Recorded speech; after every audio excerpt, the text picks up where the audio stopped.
Si Kevin Kiambao na naman ang manggugulat ng mundo matapos ang rumors na interesado daw sa kanya ang New York Knicks sa NBA. Pero ano nga ba ang katotohanan sa likod ng mainit na revelasyong ito? Bago natin pag-usapan, palike naman ang ating video bilang suporta.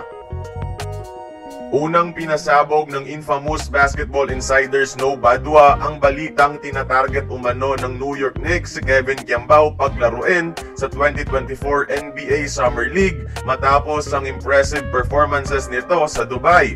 Pero paumpisa pa lang dyan ang drama mga idol, dahil agad naman itong pinagwalang bisa mismo ni Strong Group coach Charles Q na wala daw katotohanan nito.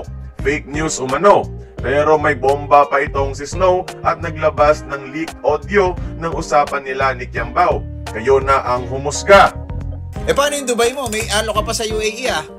Hindi ko pa alam. Sobrang gulo na isip ko ngayon. Sobrang hindi ko maintindihan lahat ng mangyayari.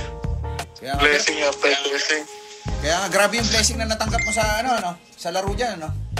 Sobra. Binigyan ako ng chance si Coach Charles at ni Coach Brian, ni Coach Lopez. Pag-iisipan ko muna this coming few months. Pero here's the truth, this is very possible. Dahil una, tutok ngayon ng NBA World sa Strong Group dahil sa hatak ni Dwight Howard at Andre Robertson at mga mata ng NBA scouts na kamatsyag sa kanila, especially they are looking for an NBA comeback.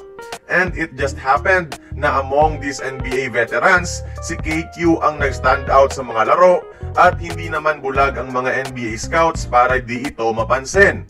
Kung ikaw ba naman may Howard, Robertson at Blatch, tapos isang local player pa ang nagiging superstar, mapapatanong ka talaga na who is this kid? Pangalawa, if matuloy sa Summer League si KQ, meaning ba mag-a-apply siya sa NBA draft ngayong taon? Answer is hindi kailangan. Dahil under sa eligibility criteria ng NBA, the Summer League is not limited to players who have entered the NBA draft.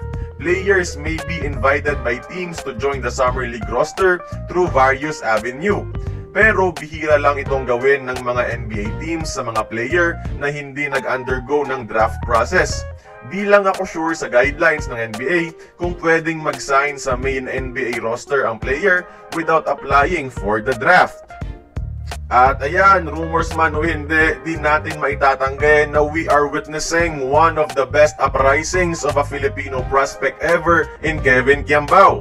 Relatively from 2023, sinong mag-aakala ng ganitong klaseng lipad sa young career niya? And if ever totoo, si Dwight Howard ang dapat pasalamatan. Not because may salita siya dito, pero dahil sa global exposure na hatak niya, nabigyan ng spotlight ang mga under-acknowledged yet very deserving talents katulad ni KQ.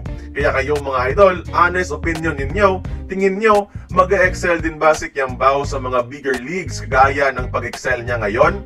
Join the conversation, magkomento lamang sa ibaba. Kung nagustuhan mo ang ating video, please like, share, and subscribe. I-follow mo na rin ang ating social media platforms for more exclusive sports content. Until then, this has been Courtside Buckets. See you on the next one.